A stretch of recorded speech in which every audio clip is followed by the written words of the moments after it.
Hello students, welcome back to Indian academy. आज हम लोग करने जा रहे हैं झारखंड बोर्ड का एमसीक्यू टॉप 100 क्वेश्चन, जिसमें कि हम लोग 3 पार्ट में करने वाले हैं। पार्ट 1, पार्ट 2, पार्ट 3, यानी कि 30 का हमारा क्या होगा, मल्टीपल होगा क्वेश्चन। तो आइए हम लोग प्रैक्टिस कर लेते हैं जल्दी से। देखिए,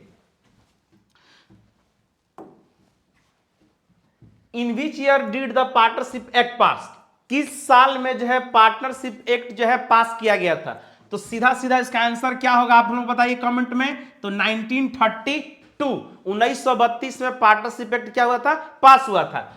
when a partners is entitled to interest on capital contributed by him, such interest will be payable. जो पार्टनर्स कैपिटल कंट्रीब्यूट करता है उसको इंटरेस्ट किस पर मिलता है? जाहिर सी बात है प्रॉफिट पर नहीं मिलेगा, नॉन ऑफ दिस नहीं होगा, तो हमारा क्या होगा answer, out of capital. In the absence of partnership deed, partner shall be. Partnership deed जब साइलेंट रहता है तो आपको मैंने बता रखा है कि 6 नियम है। कौन?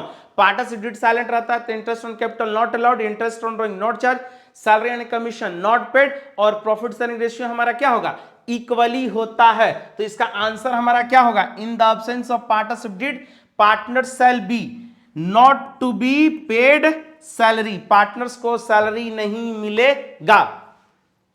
Question number 4, which of the following items are recorded in the profit and loss appropriation account of partnership firm? कौन सा आइटम जो है profit and loss appropriation account में रिकॉर्ड होता है? देखिए, profit and loss appropriation account में interest on capital जाता है, सैलरी जाता है, कमीशन जाता है, यानी कि ये हमारा आंसर होगा ऑल ऑफ दीज, क्योंकि ऑप्शन में क्या है, इंटरेस्ट ऑन कैपिटल है, सैलरी भी जाता है और ट्रांसफर टू रिजर्व भी। तो ऑप्शन हमारा क्या होगा, D number is the right answer.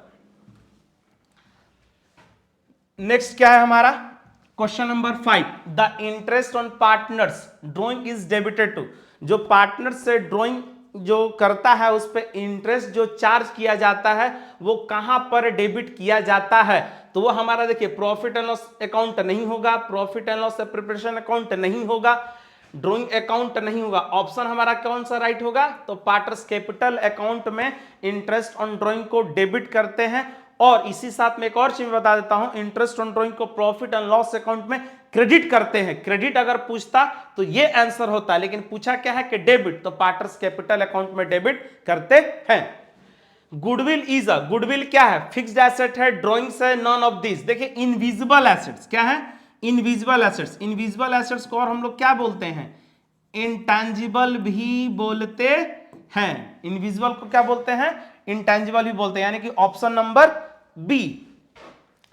Profit of the last 4 years 8,000, 12,000 और 10,000 एंड 10,000। 4 साल का क्या दिया है, तो 4 साल का प्रॉफिट दिया है।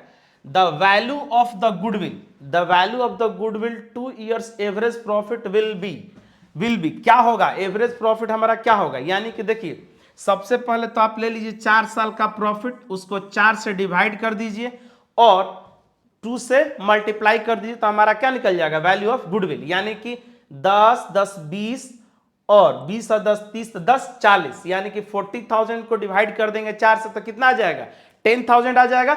और नंबर ऑफ ईयर परचेज कितना गिवन है, 2, तो 10 को 2 से मल्टीप्लाई कर दो तो क्या आ जाएगा, तो ये हमारा आ जाएगा 20। क्या आ जाएगा, 20। तो आंसर हमारा कौन सा हो जाएगा, तो ऑप्शन नंबर सी 20,000 हो जाएगा। The capacity of nature of a goodwill is, इसका कमेंट बॉक्स में जाओ और कमेंट कीजिए इसका आंसर क्या होगा। The capacity of nature of a goodwill is low. Goodwill किसका लो होता है, रैट का, रैबिट का, कैट का, डॉग का? जल्दी कमेंट कीजिए क्या होगा, बोलिए आप लोग भी जल्दी से बोलिए। तो ये हमारा आंसर होगा रैट। रैट का गुडविल बहुत सारा क्या होता है, लो होता है, तो option number A. Question number 9, which of the following is not a method of valuation of goodwill? Goodwill का वैल्यूएशन करने का कौन सा मेथड नहीं है? सबसे पहले कौन सा मेथड होता है, देखिए सुपर प्रॉफिट मेथड से गुडविल निकाला जाता है, एवरेज प्रॉफिट मेथड से निकाला जाता है, कैपिटलाइजेशन मेथड से निकाला जाता है। इसमें पूछा क्या कि कौन सा नहीं है, तो देखिए ये होता है, ये भी होता है, ये भी होता है। पूछा क्या है, नॉट, यानी कि करेक्ट आंसर क्या होगा, रिवॉल्यूशन मेथड नहीं होता है गुडविल निकालने का method. Goodwill is a, goodwill क्या है, गुडविल क्या है, यूजलेस है नहीं, वर्थलेस है नहीं, वैल्यूएबल है नहीं, तो ये हमारा है इंटेंजिबल एसेट्स, इसमें आई छूटा हुआ है, ये है इंटेंजिबल एसेट्स, मैं लिख देता हूं इंटेंजिबल एसेट। क्लियर है? फिर देखिए 11 number, equal profit ratio of 3 partner is, अगर 3 पार्टनर हैं तो उनका इक्वल प्रॉफिट शेयरिंग रेशियो क्या होगा, तो सीधा सीधा हमारा हो जाएगा 1/3 1/3 1/3 1:1:1। इट मींस ये नहीं होगा, ये भी नहीं होगा, ये भी नहीं होगा, तो ऑप्शन हमारा कौन सा करेक्ट है, option number C 1/3 1/3 1/3। Next question क्या है, A B and C are partners in a firm if D is admitted as a new partner, firm में 3 पार्टनर हैं A B C, if D is admitted as a new partner, जब new partner business में शामिल होता है तो firm क्या हो जाता है, तो फर्म हमारा डिसॉल्व नहीं होता है, old firm and old partnership dissolve नहीं होता है, नन ऑफ दिस होगा नहीं, तो क्या हो जाएगा option, option number C, old partnership is reconstituted is the right answer. Now next, general reserve account always show, general reserve का जो बैलेंस होता है वो कैसा होता है, जनरल रिजर्व का बैलेंस हमेशा हमेशा क्या होता है, तो क्रेडिट होता है, यानी कि डेबिट नहीं होगा, डेबिट और क्रेडिट नहीं होगा, ये भी नहीं होगा, तो ये हमारा क्या हो जाएगा, credit balance is the right answer. Increase in the value of assets on reconstitution of the partnership form result into, अगर एसेट्स के वैल्यू में बढ़ोतरी होती है, यानी कि एसेट हमारा बढ़ता है, तो वो क्या होता है, loss to the existing partner बिल्कुल नहीं, नादर गेन और लॉस टू द, ये भी नहीं होगा, नन ऑफ दिस तो हमारा होगा नहीं। क्या होता है जब एसेट का वैल्यू बढ़ता है, तो gain to the existing partner, यानी कि option number A is the right answer. Next, change in partnership agreement, change in the partnership agreement result in, partnership के एग्रीमेंट में कोई बदलाव अगर आता है तो उसको हम लोग क्या बोलते हैं, एमलगमेशन नहीं बोलते, एमलगमेशन बोलते हैं जो आपस में 2 फर्म मर्ज कर जाती है तो उसको एमलगमेशन बोलते हैं, फर्म जब बंद हो जाती है तो उसको डिसोल्यूशन बोलते हैं, तो ये हमारा आंसर नहीं होगा, नन ऑफ दिस होगा नहीं, आंसर हमारा क्या हो जाएगा बाबू, तो reconstitution of firm. Gaining ratio is, gaining ratio क्या होता है, गेनिंग रेशियो हम लोग कब निकालते हैं, गेनिंग रेशियो का फॉर्मूला हमारा क्या होता है, तो गेनिंग रेशियो का फॉर्मूला सिंपल सा मैं आपको बता देता हूं, ओल्ड माइनस सैक्रिफाइसिंग नहीं होता है, ओल्ड माइनस न्यू नहीं होता है, न्यू माइनस सैक्रिफाइसिंग नहीं होता है, हमारा option number C, new ratio minus old ratio. ठीक है, question number 17, on the admission of a new partner old firm is dissolve, जब कोई नया पार्टनर बिजनेस में आता है तो क्या फर्म बंद हो जाता है, नहीं, फर्म बंद नहीं होता है।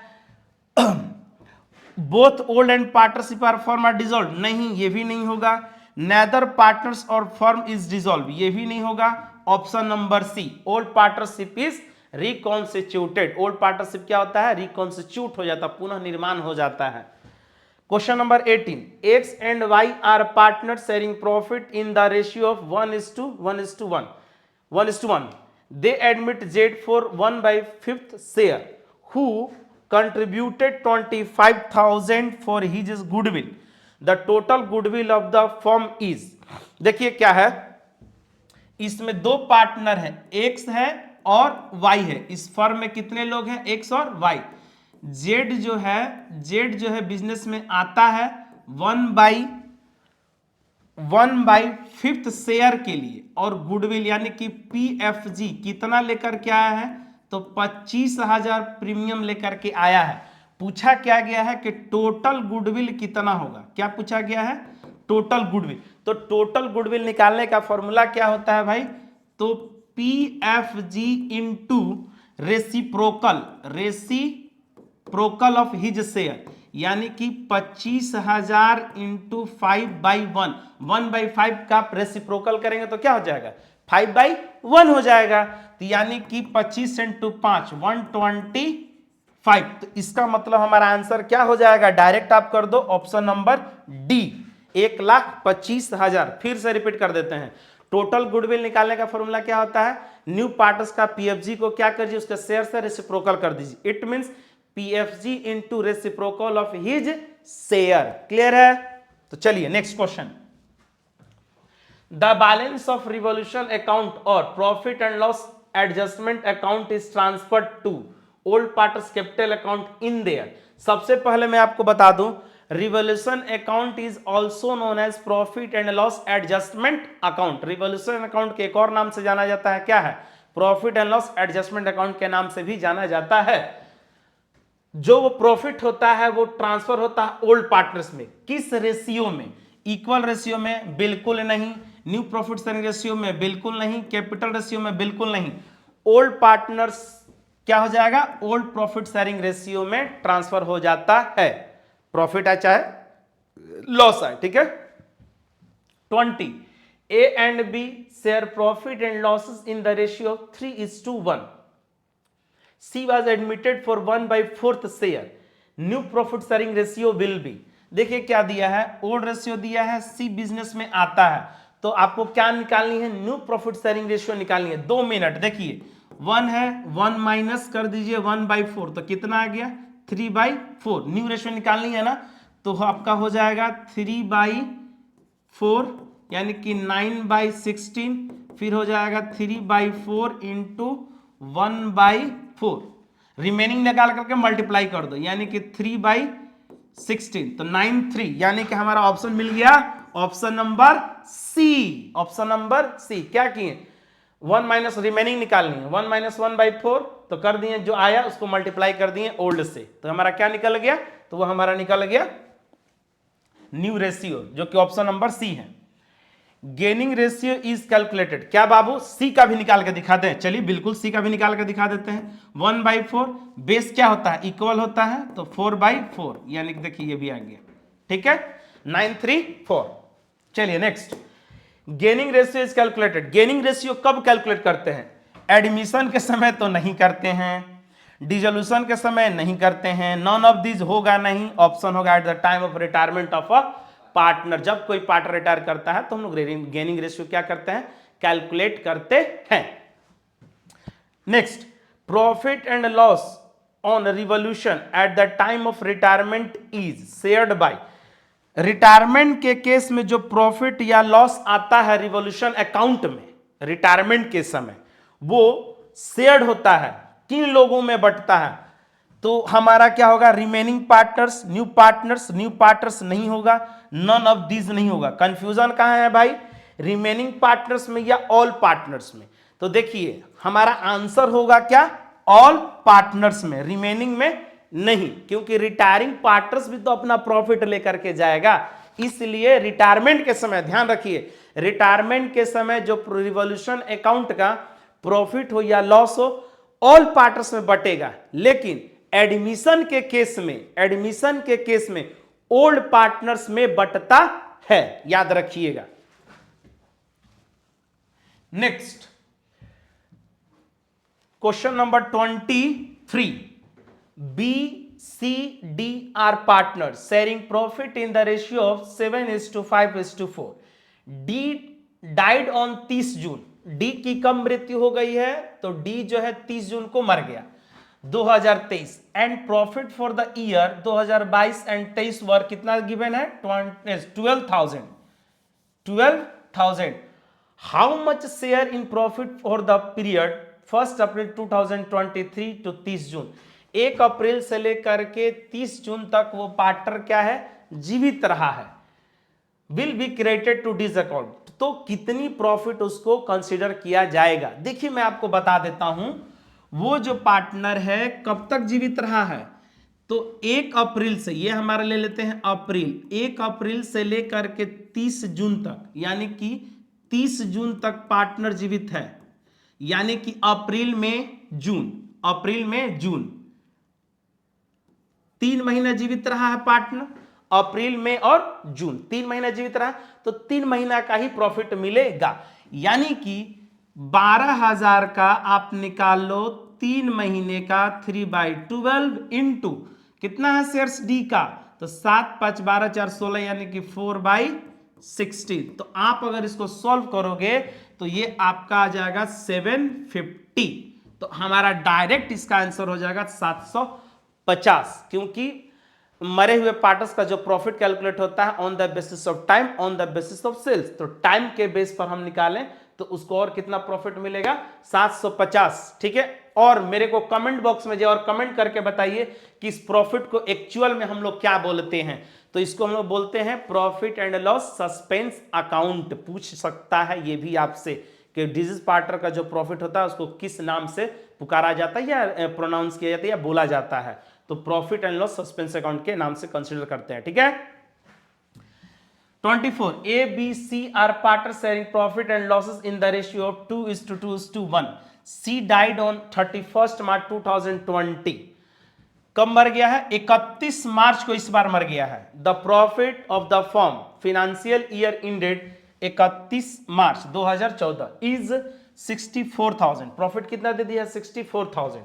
तो इस बार 64,000 का कम मरा वो 31 मार्च को, तो पूरे एक साल का प्रॉफिट यानी कि 2 2 4 और 1 5 यानी कि 1/5। सीधा सोल्व कर दो आप, तो 64,000 को 1/5 से डिवाइड कर दोगे तो तुम्हारा आ जाएगा कितना, डायरेक्ट आ जाएगा 12,800। सोल्व कर लो आप। अब मेरे को बताओ कि इस क्वेश्चन में हम टाइम को कंसीडर किए और इस क्वेश्चन में हम टाइम को कंसीडर नहीं किए। क्यों, क्योंकि 31 मार्च को मर गया है, इसलिए पूरे एक साल का प्रॉफिट उसको मिलेगा। क्लियर है।